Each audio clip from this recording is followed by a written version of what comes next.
I think of the life of a miner who must work all his day underground, where his lamplight is all that will shine there, and it's dark and it's damp all around.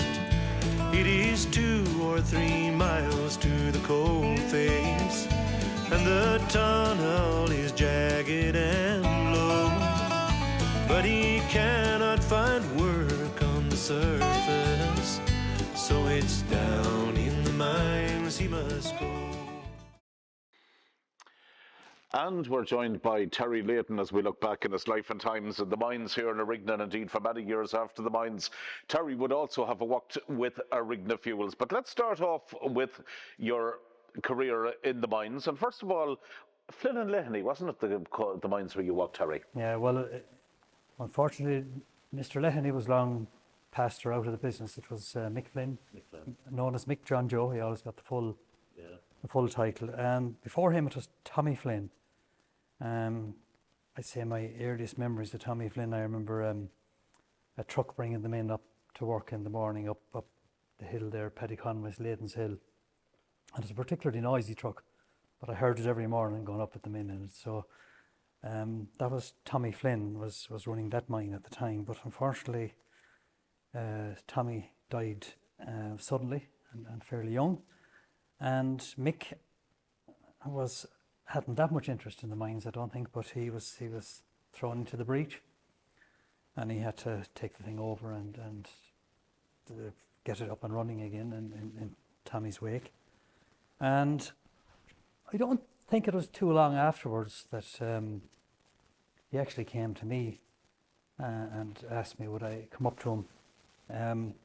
It was kind of a strange thing. I was in college in Sligo. I was studying mechanical engineering, or allegedly studying it. But Mick was in trouble. I think Mickey Rinn was ill at the time. I think he may have had a heart attack or something, I'm not sure. But Mickey was Mick Flynn's right-hand man when it came to maintaining machinery and stuff. And Mick had 3 coal cutting machines. 2 of them were broken, and Mickey Rinn wasn't around to fix it up. And Mick must have heard that I was doing mechanical engineering in Sligo, and reckoned that a fellow doing mechanical engineering should know how to fix a coal cutting machine. So he came to me and asked me would I come up and have a look at these things. And I hadn't the heart to tell him, but mechanical engineering that I was studying had absolutely nothing to do really with machinery. Right. It was about designing the beams in buildings and all this kind of stuff, you know. But luckily enough, and I suppose I'll have to thank Tommy Guihin. And I'd say as we go through the interview, there'll be a lot of people I have to thank, because I suppose I must have been born lucky, because a lot of things just fell into place at the right time. But Tommy mentioned to me when we were in the vocational school in Drumshanbo that there was a night class coming up, and that they were going to rebuild a grey Ferguson 20 tractor from start to finish during the course of the winter. And it was kind of out of necessity, because we were just after moving to my grandparents' farm, and there was a broken tractor only on it, because my grandfather didn't drive a tractor. So I kind of had to get this thing back on the road. So the night class suited me. So over the course of the winter anyways, myself and Tommy Guihin went to the night class, which was incidentally given by a man called Hubert Kelly. He would have been a brother-in-law of Barney McCormick's, who, you know, the McCormick family eventually ended up with the chain of garages. Yes. Right. But it was taking that tractor apart and putting it back together with Hubert Kelly that taught me how to fix the coal cutting machines. Nothing to do with what I learned in Sligo. What you learned in college. So that experience stood to you well. And you mentioned Mickey Rinn there, and he would have been synonymous with so many of the mining images as well. Yeah. Especially here in the museum. He was a fireman, maybe on a building site, a fireman in the mines. And once you came in and you fixed the machines, was that the end of the mechanical engineering study? And did you decide that, well, you know something, I might stick around here? Well, it was a bit even simpler than that. Mick Flynn says to me, "You should go back to college." I said, "I have." He said, "I can't let you go back." He said, "I need you." And I said, "You better have a word with my father and mother because they're paying my way in college." So, whatever sort of a discussion happened, I don't know. But eventually the father and mother said, "Yeah, we should work away for a year or two and we'll see how we get on." Right. And And Mick Flynn called to them to your Yeah. dad Matt and your mother Nan. he did, of course, yeah. Right. And had the chat. Right. And they thrashed it out between themselves anyways. And, The contract was signed. well, I don't think there was much ink involved now. But I there think was you were one of there the was a word first of mouth. miners that I've ever heard of Terry that probably had 2 agents. Well, yeah, there you are. Yes, and a good agent as well now. And I have to say, I wasn't maybe the easiest employee in the beginning. Right. Because I could be out. You remember the original 5-day week that was fought for back in Rigna? Maybe you have it in some of the other interviews. Yes. Um, And Monday came as the day off. Monday came as the day off. So you had to work on Saturday. And it could be possible that I would be out of a Friday night. Yeah, and for the context of people who will be listening and watching this interview, not alone would you have been working in the mines, but I remember from my time growing up as well, you were a hell of a DJ. So you had a hugely contrasting career going on outside the mines as well. Yeah. Well, that was all something that kind of happened by accident as well, being in the right time at the right place. Well, I could tell a story. It started, I say, with my father, who was working for the Leydons at the time. And he got a job to clean out an attic and dump all the stuff that was in it. And there was one particular book. It was called The Boy Electrician. And he brought it home. He said, rather than throw it out, and it was thrown around the house, I'd say for a year or two. And one day I started getting interested and started reading it. And it took you through all the basics of electronics, essentially, up to the point of making a radio, which included an amplifier, or what we call a public address system, you know. So, of course, it's like any young fellow will say making a car, you'll have to see how fast it'll go. So the same thing with me, when I made an amplifier, I had to see how loud it would go. And I had the countryside demented with loud music, playing this thing as loud as I could. From your parents' home in Crosshill. parents' home. And all this was self-taught, Terry. It was from this book, basically. Yeah. But Father Rigney, he may be also be mentioned at some stage here. Very Local priest in the Rigna at the time, yeah. He did a lot for Rigna. Did his best to get a swimming pool for us, but anyway, we'll go back to that after. Yeah.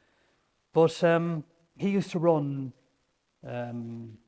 discos in the Rigna Hall, and there was a guy who used to come called Christy May. He used to come from Tullamore, I believe.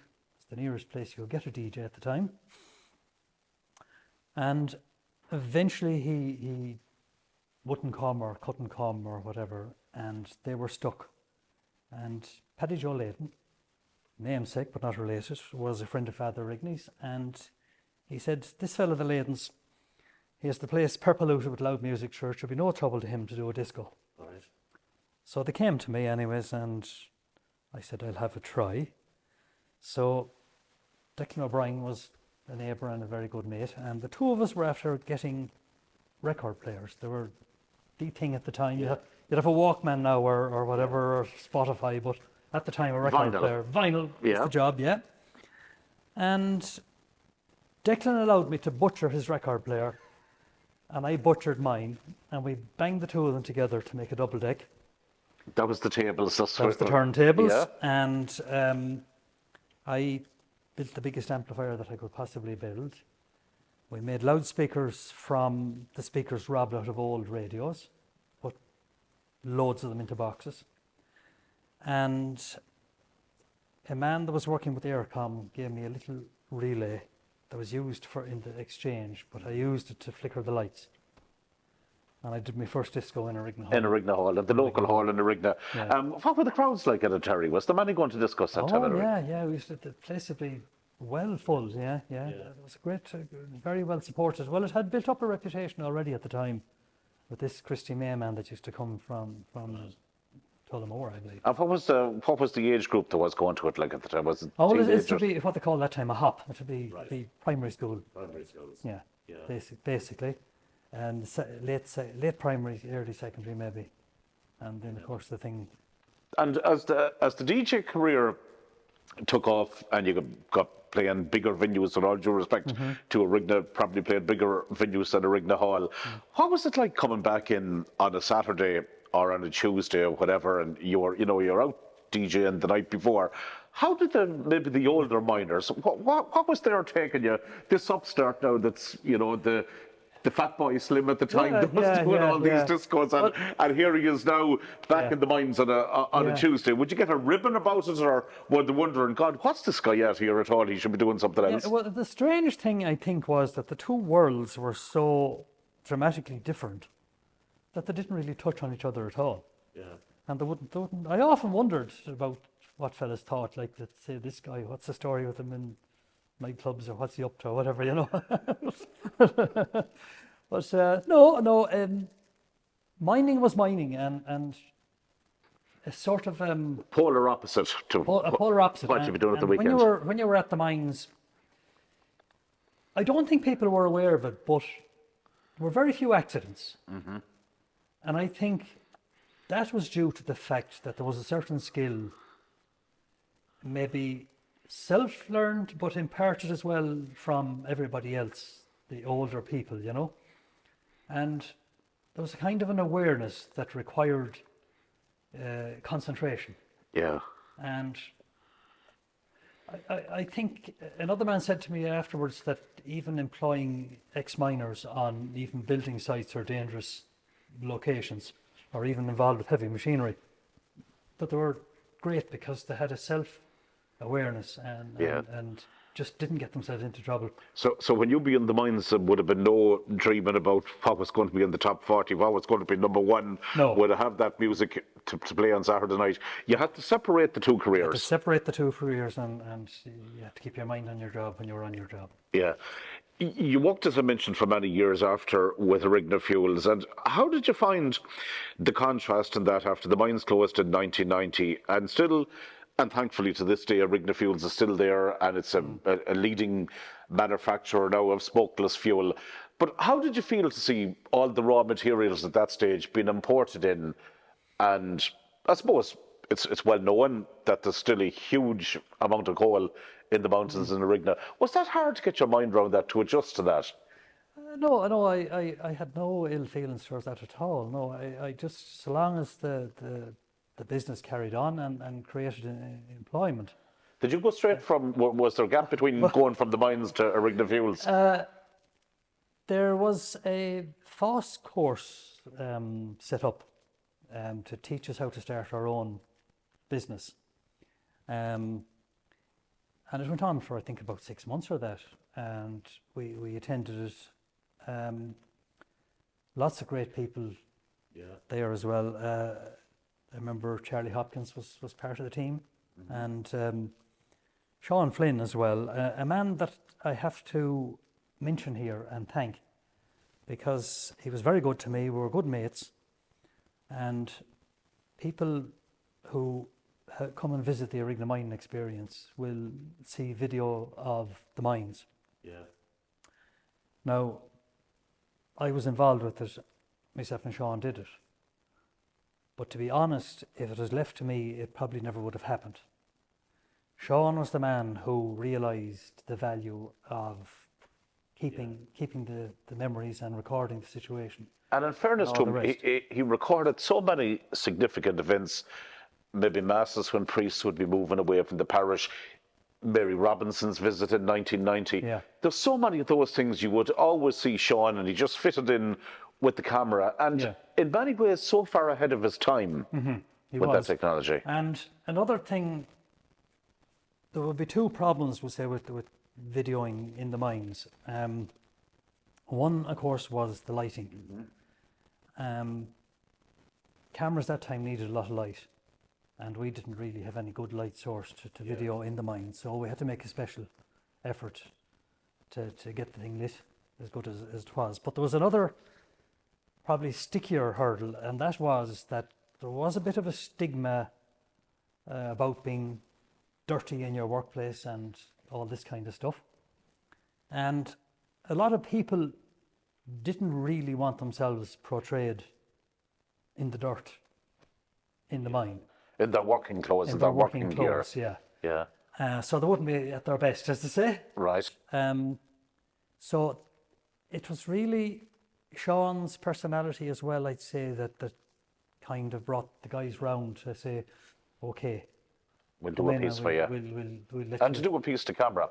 Well, Well, to be honest with you, there was very little done to camera. It was just the Sean. lads were working, and we went in and videoed them, that's- and we did what we could. And I've watched those videos so many times, and that's the last thing that you would associate with miners, isn't it? Because you see this rough, tough image that these guys wouldn't be worried about stigmas or worried how they looked or anything like that. But that wasn't the case. No, it wasn't the case, no. And I'd say one of the reasons why Sean inveigled me and allowed him at the making of the video was because I was one of the few that had I was into photography and had a good camera. Yeah. And I had taken some pictures in the mines. So I think that maybe contributed to. Yeah, and it's fantastic. They're great memories to look back on now from the final days of the mines in 1990. What you were saying about the in between, we did a FOSS course and they taught us how to start your own business, which stood to us as well. Yeah. And very importantly, how to pay your taxes as well. And all Right. that sort of stuff, keep your books and all. Right. And then straight after that, Peter Leydon came as far as me and asked me, would there be any chance that I'd come to him down in Arigna? Now, Peter and myself were classmates in school. Yeah. So I started at Arigna Fuels then. And you were linking up again with Tommy Guihan, who you mentioned a little bit earlier. And so, again, I say I was awful lucky. I've never actually done a job interview in my life. Right. I've only ever been in 2 jobs in my life. If you want to call the two with Flynn's and And Fuels. I have to say awful lucky again with my employers. Like, they were always very good to me. Bridie Flynn, again, I'd have to say, put my hand up and say a big thank you to her, because I'm retired now and enjoying my pension. Yeah. Because I have all my stamps, thanks to Bridie Flynn, and she never missed a beat the whole way through all the early days. Yeah. And I was always well looked after, I'd have to say. Right. And having everything right in relation to PRSI and tax and everything like that, it's all taken for granted now. But probably when you started working, Terry. It was very few places that everything was above board. I kept books, you know, there's an awful lot of, we'll say, places worked for cash and that. I mean, well, the mines were cash in the beginning when I started working, they were all cash, you know. Yeah. There's no other way of paying it. Which was lovely at the time, but in relation, you'd have to be putting something aside, which unfortunately maybe not everybody did. Well, it was a major heart wrench when the pays went into the bank. Yeah. And I have a funny story about that, actually. And I can talk about these people now.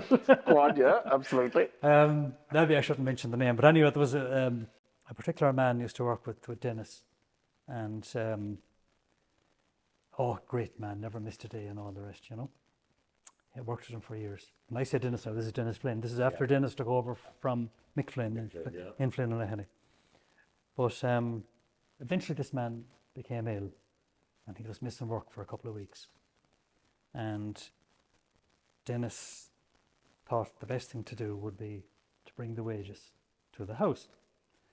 And Dennis duly knocked on the door, and your man's wife opened the door, and Dennis introduced himself and said he was just dropping in the wages.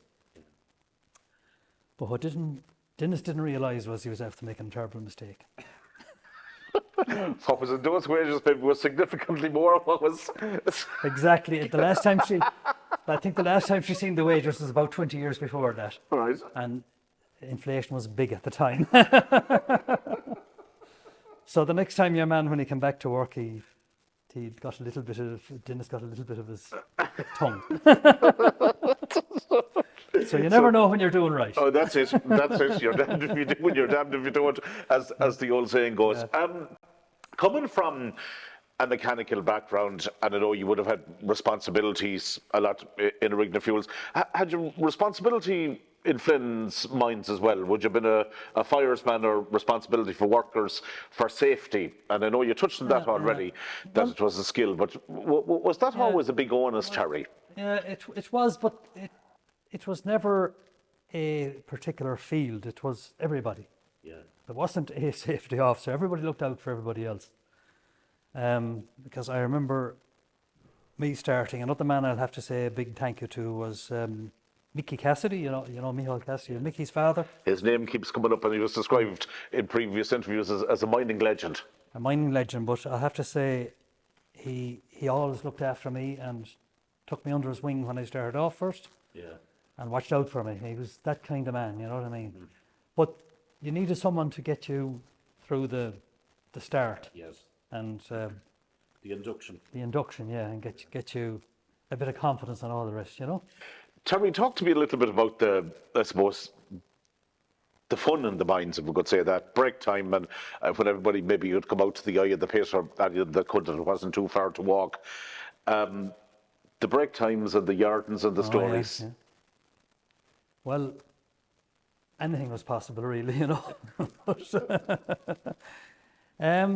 Well, the first thing I'll kind of say, though, is that the general run of the thing in the mines was eating and break times were kept to a minimum. The idea was maybe you didn't go in that sharp, Yeah. but you went in, you stayed at it, you did your quota, and you got out. So you didn't really waste an awful lot of time. Having said that, every man has to eat, and there would be breaks, and there would always be lots of stories, and as I say, lots of crack. But I was lucky in that really I was on maintenance, which meant I was as often outside working on the hill as I was in underground. And a great man, Jimmy Guihan. I'm sure a lot of people watching this will be aware that Guihan is a very common local name, seemingly unpronounceable to people who are outside Arigna. My wife is Guihan, and whenever I hear her called or somebody mentions out her name, if you're away from home, it won't be Guihan. No, I've noticed that as well. Something else. And unfortunately, we hear it a lot through radio, would be the pronunciation and death notices. Yes. And anybody that's not from the area, Guihan is a name that, but no more than some of the town lands around here, catches a lot of people out. So there are so many Guihans around that was nicknames to differentiate. And this Jimmy Guihan was known as Jimmy Clyde. I think the family worked in Scotland on Clyde side way back. Or and that's how like the that. name. That's how they got that particular name. But Jimmy, another legend. Jimmy was of a time which was the division between people genuinely believing in superstitions and fairies and all this kind of stuff, to the point where it was a bit of disbelief, right? People would say copping on or whatever, but Jimmy would play on that, and he would be telling Yardens about fairies as if they were 100% true. But Straight out of Darby O'Gill and the Little People. absolutely, yeah. So I actually wouldn't have been aware of a lot of this stuff because my father and mother, I think, they tried to keep us as modern as possible because, like, my father and mother worked in England, and they would have seen the modern side of life, and that they wanted to keep me, I'd say, as modern as possible, to be ready for the world that was coming or whatever. But as a result, I didn't know an awful lot of this stuff. But Jimmy would have all these stories about fairies and things. One of the ones I'll never forget was I was going building my house at this stage, and Jimmy says to me, he says, you know what you have to do? And I said, I don't. And he says, you got to find out if the good people, whoever they may be, the spirits or whatever, if you're wanted in the field where you're going to build the house. And I said, how do you do that? He says, you got to put 2 stones, one on top of each other at each corner. And you come back the next day. And if any one of the stones is knocked, don't build there. Don't build there. And he told me this with all seriousness. Yeah. And sure, it was all for a laugh, you know. Pistones. Yeah. He used to tell another one too. I remember him frightening the life in somebody about. He used to use. He'd make a besom or a brush. Yeah. From the heather, which was outside the door of the workshop, and he'd clean the place up with it, you know. And he would catch out people. He would tell them a story about how the fairies came and took away a baby, a child, and put some kind of changeling. I think the word he used was a ceol on. Yes. This was a child that would never stop crying. Right. And the child was in the pram, and everything was tried to sort this child out, and it couldn't be. And he said the only way to shift the ceol on was you had to light the besom in the fire and shove it straight into the child's face in the pram. Right. You see, I think he was fairly confident that nobody was going to try this out. Nobody's going to make a liar out of Yeah, him. You know? that was it. It's when please don't do it home. Yeah. Final question, Terry. Again, just on the times of the mines, and again, you would have, as you mentioned there, predominantly 2 jobs throughout your working career. Friends that you made, colleagues that you had, I presume friendships for life. Oh yeah. Well, I suppose we're still a lot of the people I went to primary school with, so we're still in contact, you know. Yeah. I think I was lucky as well. Again, I mentioned that several times. In that, my generation, and when I say generation, I mean people within a year or 2 of me in going through primary school and secondary school. The large proportion of the generations before me had to immigrate, if not permanently, for quite a while. And a lot of the ones after me did. But a lot of my generation, for some reason, maybe the economics at the time, we managed to stay here. And like I never worked abroad. Yeah. And a lot of my compatriots and classmates have never worked abroad. So maybe it's down to the economics at the time when I was around, you know. I just don't know. And a lot of that was down to mining, and it made sure that areas like Rigna, Keega, Ballyfernan, Drumcairn, Drumshambo, areas like these had a healthy population at the time. Yeah. Good memories that you take from it, Terry, and in many ways, great to hear your story and others. And it's so important that you mentioned back to Sean Flynn, God be good to him, doing the videos of the mines. But unfortunately, some miners now passing on, and many unfortunately have gone to their eternal reward since 1990. It's vital for future generations, not just here, but visitors that come to the area, that your stories are documented and are told, and that people can see and hear first-hand accounts. Yeah, what it was like here. And well, again, going back to Sean's video, I think that actually is probably one of the outstanding pieces to let you see what it was really like, you know.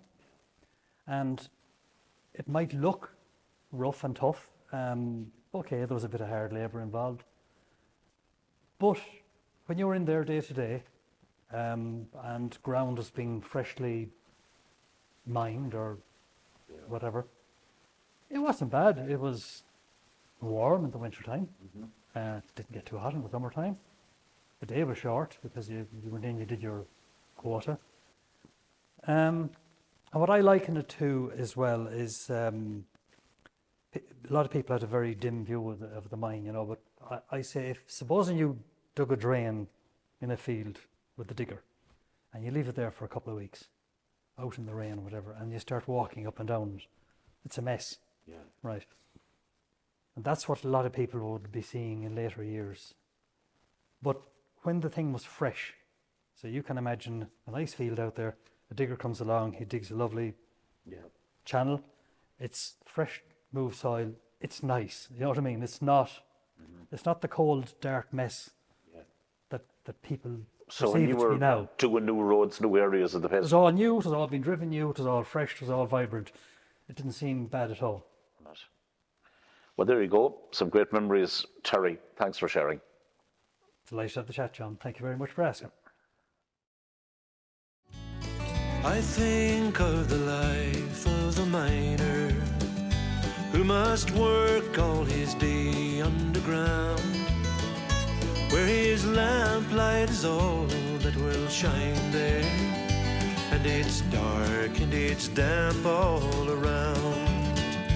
It is 2 or 3 miles to the coal face, and the tunnel is jagged and low, but he cannot find work on the surface, so it's down in the mines he must go.